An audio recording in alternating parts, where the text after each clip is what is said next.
The morning sun cast long shadows across the grounds of Windsor Castle as Prince William adjusted his tie for the third time.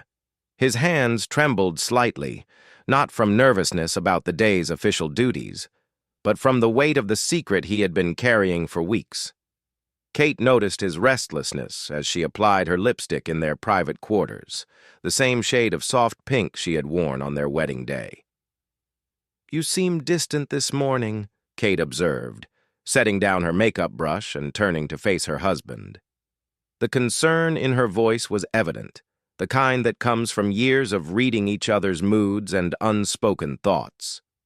William forced a smile, the practiced expression he had perfected for public appearances, but Kate saw right through it. She always did. "Just thinking about today's schedule," he replied, though they both knew his mind was elsewhere entirely. The day ahead was meant to be routine. A visit to a local children's hospital, followed by the opening of a new community center in a struggling neighborhood of London. These were the kinds of engagements that had become second nature to them both, bringing joy to others while representing the crown with dignity and grace. But today would be different, in ways neither of them could have anticipated. As their car pulled up to the first location, St. Margaret's Children's Hospital, William found himself staring out the window at the gathering crowd. Parents held their children on their shoulders, hoping for a glimpse of the royal couple. Nurses and doctors had positioned themselves by the windows, taking a brief break from their demanding schedules to witness this moment of brightness in what could often be a place of worry and fear. The hospital director, Dr. Sarah Mitchell, greeted them at the entrance with the enthusiasm of someone who had been planning this visit for months. Her gray hair was perfectly styled, and she wore her best suit, the one she reserved for the most important occasions. She had worked at this hospital for over 2 decades, dedicating her life to caring for the most vulnerable patients, and having the royal couple visit felt like recognition of all the hard work her team put in every single day. "Your Royal Highnesses, welcome to St. Margaret's," Dr. Mitchell said, her voice carrying a mixture of excitement and professional composure. "We are absolutely thrilled to have you here today. The children have been talking about nothing else for weeks."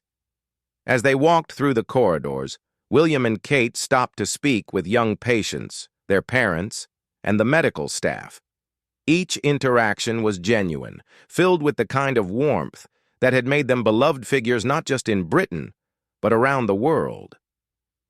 William crouched down to speak with a 7-year-old girl named Emma, who was recovering from a complex surgery. Her eyes lit up when she saw him, and she immediately launched into an animated story about her stuffed elephant, Mr. Peanuts, who apparently had magical powers. Kate, meanwhile, spent time with a group of teenage patients who were dealing with long-term illnesses. Despite their challenging circumstances, they peppered her with questions about her children, her favorite books, and whether she really did all her own gardening at Kensington Palace. Their laughter echoed through the ward, bringing smiles to the faces of nurses who had seen too much sadness in recent weeks. But it was during their visit to the oncology wing that something unexpected happened. As they approached the room of a 12-year-old boy named Marcus, Dr. Mitchell paused outside the door. Her usual confident demeanor faltered for just a moment, and she looked between William and Kate with an expression that was difficult to read. "This young man," she began carefully, "has been asking specifically to meet you both. His situation is quite serious, and he's been remarkably brave throughout his treatment. He has something he wants to share with you. Something he's been working on for quite some time." William felt a familiar tightness in his chest, the same feeling he experienced whenever he encountered children facing difficult battles. These were the moments that reminded him why this work mattered, why showing up and being present could make a difference in ways that extended far beyond ceremony and protocol. As they entered Marcus's room, they were greeted by a thin but spirited boy with a bright smile and a baseball cap covering his head. His room was filled with drawings, books, and get-well cards from classmates. But what immediately caught their attention was an elaborate poster board propped up on his bedside table, covered in photographs, newspaper clippings, and handwritten notes. "Your Royal Highnesses," Marcus said, his voice stronger than his appearance might have suggested. "I've been following your work for a long time. I know about all the charities you support and all the people you help. I wanted to show you something I've been working on." He gestured to his poster board with obvious pride. "This is my research project about mental health awareness and how important it is for young people to talk about their feelings. I know you both care about this too, especially after what happened with your mother, Prince William." The directness of his words caught William off guard. Children often spoke with a honesty that adults had learned to soften, and Marcus was no exception. He spoke about Diana with the kind of matter-of-fact acceptance that only children seemed capable of, acknowledging the tragedy while focusing on the positive impact it had inspired. "I want to help other kids who are scared or sad," Marcus continued. "Being in the hospital has taught me that it's okay to cry, and it's okay to ask for help. I think more kids need to know that." Kate reached out and gently touched Marcus's hand. "That's incredibly thoughtful of you, Marcus. Can you tell us more about your project?" For the next 20 minutes, Marcus walked them through his research with the enthusiasm of a seasoned presenter. He had interviewed other young patients, spoken with counselors, and even corresponded with a few mental health organizations. His insights were remarkable, and his passion was infectious. Here was a child facing his own serious health challenges, yet dedicating his energy to helping others navigate their emotional struggles. As they prepared to leave Marcus's room, he handed William a sealed envelope.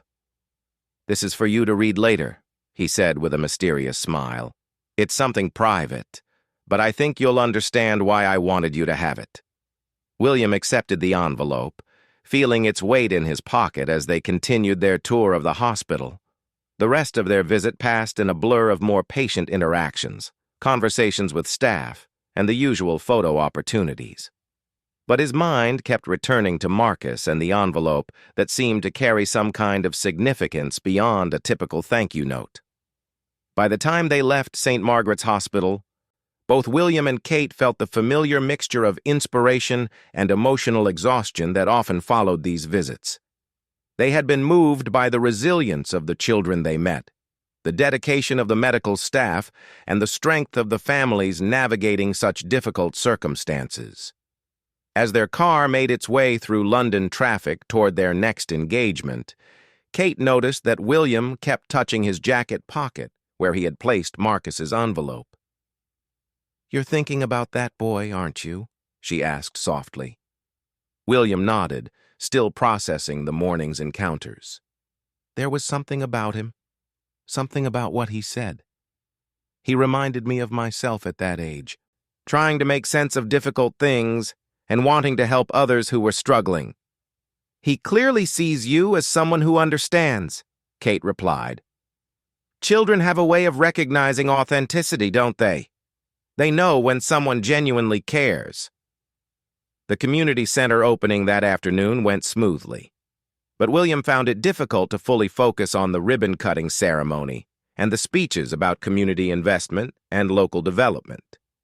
His mind kept drifting back to Marcus's words about mental health, about the importance of talking about feelings, and about the mysterious contents of the envelope in his pocket. As they returned to their residence that evening, both William and Kate felt the weight of the day's emotional encounters.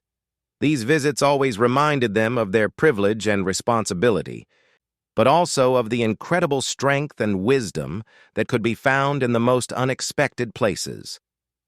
William loosened his tie and sat down in his favorite chair, finally ready to open Marcus's envelope. Kate settled beside him, sensing that whatever the boy had written was meant to be shared between them. The envelope was slightly wrinkled from being carried all day, and William's name was written on the front in careful, deliberate handwriting. As he opened it, a single sheet of paper fell out, along with a small photograph that fluttered to the floor. Kate picked up the photograph while William unfolded the letter, both of them unprepared for what they were about to discover. Kate stared at the photograph in her hands, her breath catching in her throat. It was an old picture, slightly faded around the edges, showing a young woman with familiar blonde hair and a radiant smile. She was kneeling beside a hospital bed, holding the hand of a small child who couldn't have been more than 5 years old. The woman was unmistakably Diana, Princess of Wales, and the child in the bed bore an uncanny resemblance to Marcus, though much younger. "William," Kate whispered, her voice barely audible. "You need to see this." William looked up from the letter he had been reading, his face already pale from whatever words Marcus had written. When Kate handed him the photograph, his hands began to shake. The letter fluttered to his lap as he studied the image, memories flooding back with unexpected intensity.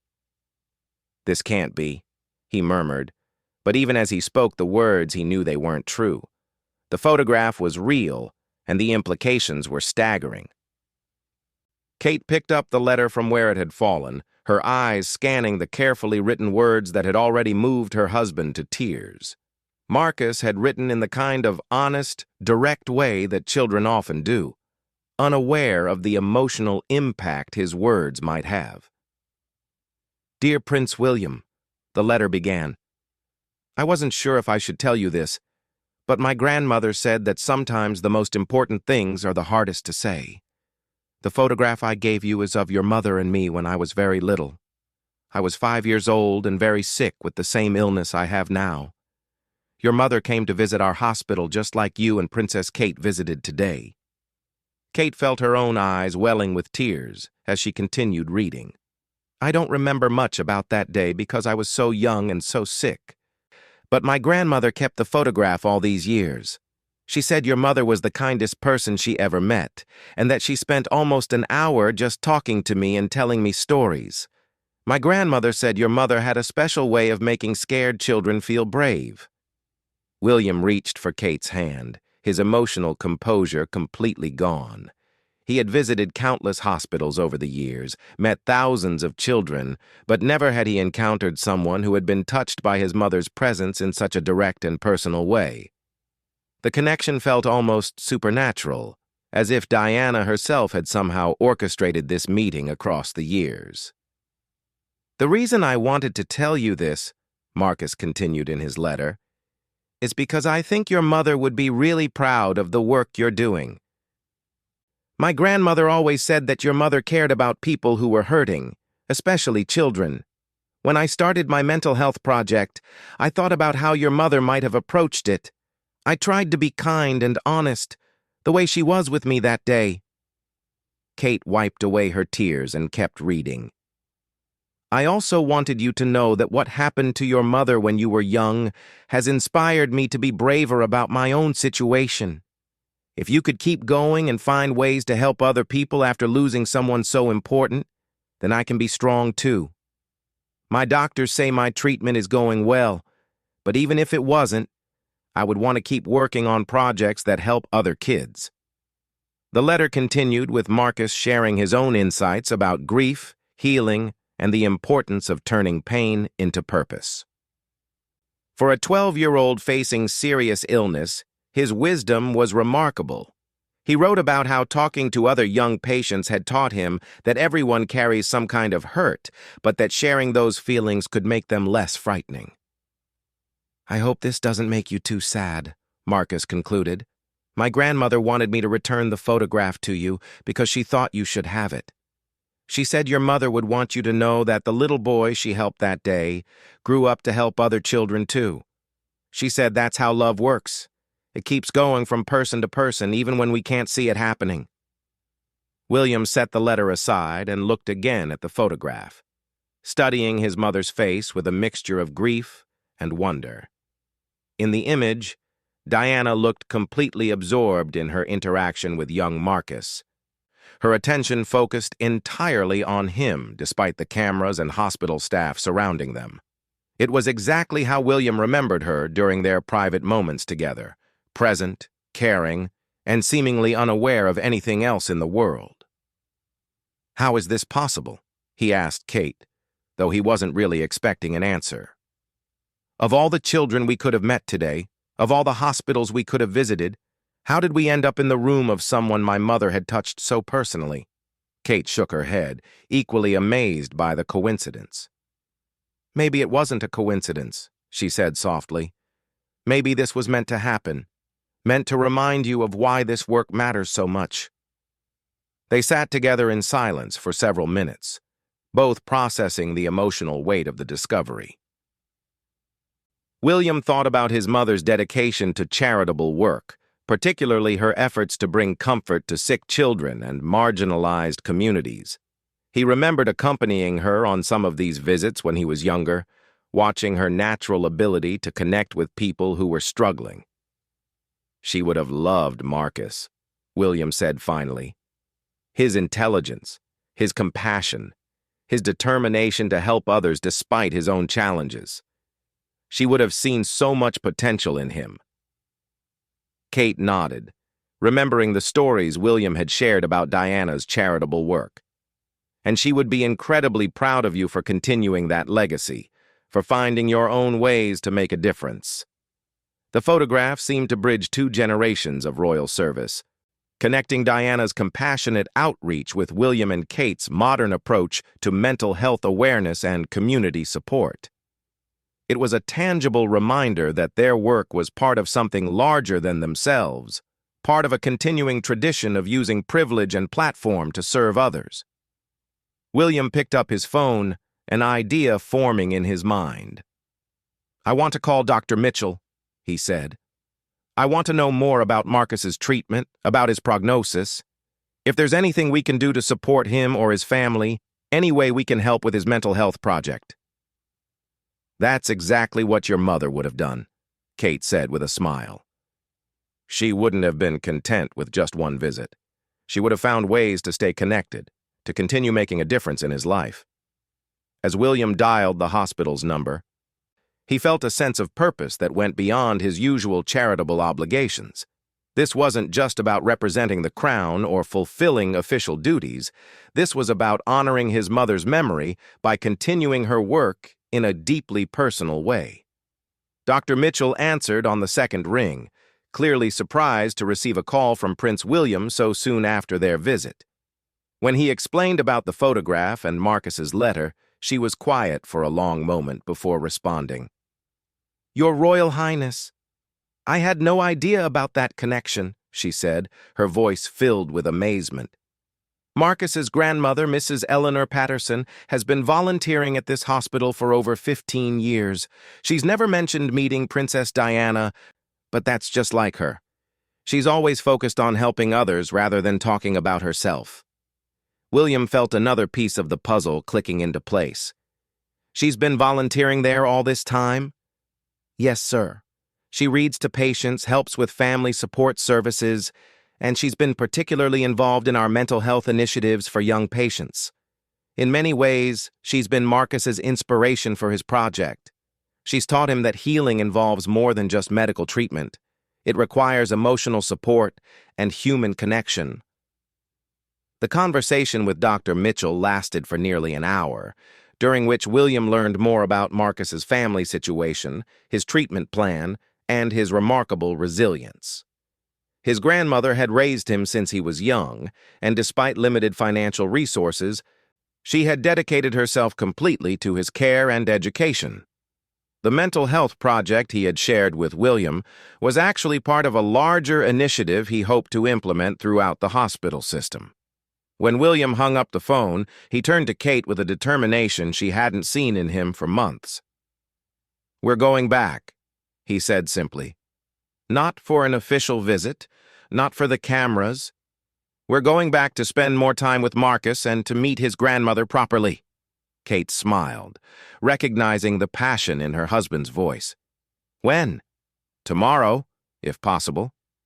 I want to learn more about his project, about his ideas for helping other young patients, and I want to thank Mrs. Patterson for keeping that photograph safe all these years, for raising a grandson who embodies the same spirit of service that my mother valued so deeply." As they prepared for bed that night, Both William and Kate felt as though they had experienced something profound, something that would change the way they approached their charitable work going forward. The photograph sat on William's bedside table, a bridge between past and present, between loss and hope. "Do you think she knew?" Kate asked quietly as they turned off the lights. "Do you think your mother somehow knew that the little boy she comforted that day would grow up to inspire others?" William considered the question, staring at the ceiling in the darkness. "I don't know if she could have predicted this specific moment, but I think she understood something fundamental about how compassion works. She knew that every act of kindness has the potential to ripple outward in ways we might never see. And now Marcus is creating his own ripples," Kate added. "Just like she did, just like you're doing." "Just like we're doing," William corrected gently. "This work, this mission, it belongs to both of us now. And tomorrow we're going to find new ways to support Marcus and his project, to help him reach even more young people who need to know they're not alone."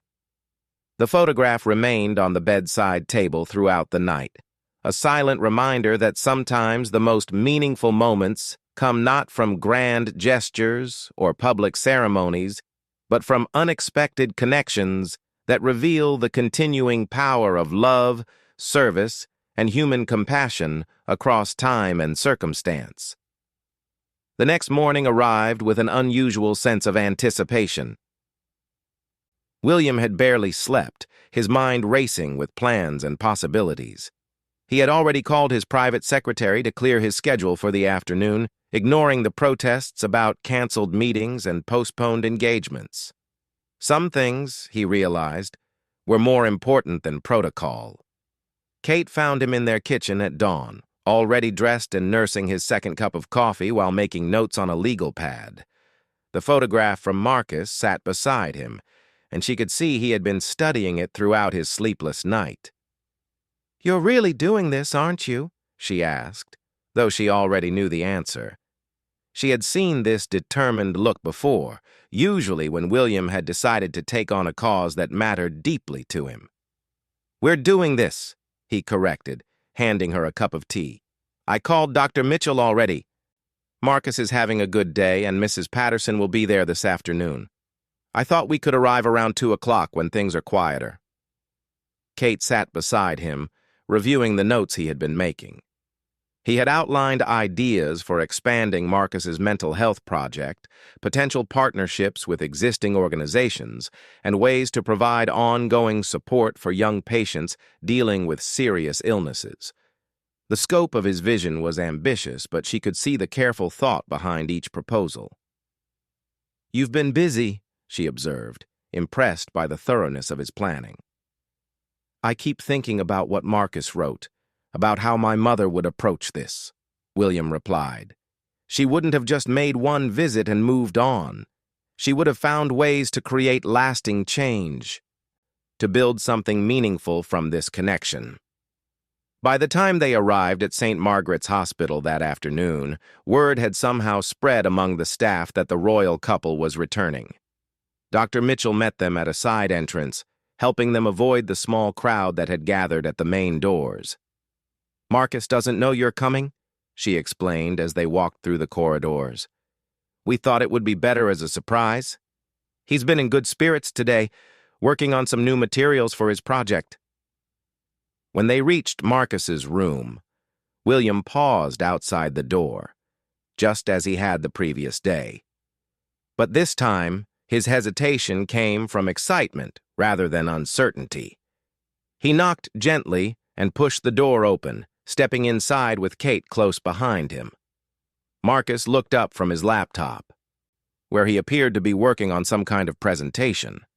When he saw William and Kate, his face lit up with a mixture of surprise and delight that was impossible to miss. "Your Royal Highnesses!" he exclaimed, closing his laptop quickly. "I wasn't expecting to see you again so soon." Seated in the chair beside his bed was an elderly woman with silver hair and kind eyes that immediately reminded William of his own grandmother. She stood up slowly, clearly surprised by the unexpected visit, and William knew instinctively that this was Mrs. Eleanor Patterson. "Mrs. Patterson," William said, extending his hand to her. "I'm so honored to meet you properly. Marcus shared your photograph with us yesterday, and I can't tell you how much it means to me." Eleanor's eyes widened with recognition, and for a moment she seemed at a loss for words. "Your Royal Highness? I never expected... when Marcus told me he had given you that picture, I worried that perhaps it wasn't appropriate." "It was more than appropriate," Kate interjected warmly. "It was exactly what we needed to see. Thank you for keeping it safe all these years." Eleanor smiled, her initial nervousness giving way to the same warmth that had drawn Diana to spend extra time with young Marcus so many years ago. "Your mother was extraordinary that day," she told William. "She didn't just visit Marcus. She sat with him for nearly an hour, telling him stories and making him laugh when he had been so frightened about his upcoming surgery." "Can you tell me more about that day?" William asked, settling into another chair as Kate took a seat on the edge of Marcus's bed. "I remember it like it was yesterday," Eleanor began, her voice taking on the cadence of someone revisiting a treasured memory. "Marcus was so small and scared. He had been in the hospital for weeks, and the doctors were preparing him for a very serious operation. I was beside myself with worry, but trying to stay strong for him." Marcus listened intently, even though he had clearly heard this story many times before. There was something special about hearing it told in front of William and Kate, as if it finally completed a circle that had been left open for years. "Your mother arrived with her usual entourage, but when she saw Marcus, she seemed to forget about everything else. She asked everyone to step back and give them some space. And then she just sat with him and talked. She didn't talk down to him or treat him like he was fragile. She spoke to him like he was important, like his thoughts and feelings mattered." William felt his throat tighten with emotion.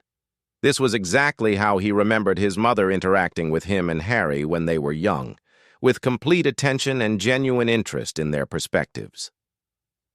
"She told him about her sons," Eleanor continued, glancing at William with a soft smile. "She said that Prince William was brave and caring, and that he always stood up for people who needed help. She told Marcus that being brave didn't mean not being scared. It meant doing what was right even when you were frightened." "And then," Marcus added, picking up the story with enthusiasm, "she told me that someday I might be able to help other children who were scared, just like people had helped me. She said that was how kindness worked. It passed from person to person like a torch." The parallel to Marcus's current mental health project was unmistakable, and William realized that his mother's words from that long-ago day had planted a seed that was now bearing fruit in remarkable ways. "That's exactly what you're doing now," Kate observed. "You're passing that torch to other young people who are facing difficult challenges." Marcus beamed with pride. "Grandmother always said that meeting Princess Diana changed something in me, even though I was so young. She said I became more thoughtful about other people's feelings after that day." William pulled out a folder he had brought with him, filled with the notes and ideas he had been developing overnight. "Marcus, I've been thinking about your mental health project, and I believe it has the potential to help thousands of young people. I'd like to discuss ways that Kate and I might be able to support your work and help you expand it." For the next 2 hours, they engaged in one of the most meaningful conversations William had ever had about charitable work. Marcus presented his ideas with the passion of someone far older than his 12 years, while Eleanor provided practical insights from her years of volunteer work. Kate contributed her own experiences with mental health advocacy, and together they began to envision something truly transformative. Marcus had identified specific gaps in mental health resources for young people in hospital settings, and he had developed creative solutions that combined peer support, educational materials, and innovative ways to normalize conversations about emotional well-being. His approach was both sophisticated and accessible, addressing the unique challenges faced by children dealing with serious medical conditions. "What I really want," Marcus explained, "is to create a network where young patients can connect with each other, share their experiences, and learn coping strategies. But I also want to train volunteers, maybe other young people who have been through similar experiences, to provide support and encouragement." William was struck by the similarity between Marcus's vision and the mental health initiatives he and Kate had been developing. "You're describing something that could revolutionize how we approach emotional support in medical settings," he told Marcus. "This isn't just a school project. This is a blueprint for systemic change." As the afternoon progressed, it became clear that this meeting was about much more than providing encouragement to a remarkable young patient. They were witnessing the birth of what could become a major new initiative, one that honored Diana's legacy while addressing contemporary challenges in innovative ways. Eleanor watched the animated discussion with tears in her eyes, seeing her grandson's dreams being taken seriously by people with the power and platform to make them reality. She thought about that day 17 years ago when Diana had sat in this same hospital, speaking words of encouragement to a frightened little boy. She could never have imagined that those moments would eventually lead to this extraordinary collaboration. "Mrs. Patterson," William said during a brief lull in the conversation, "I hope you understand that this meeting, this connection, feels like a gift from my mother. Not just the photograph, but everything that's grown from it.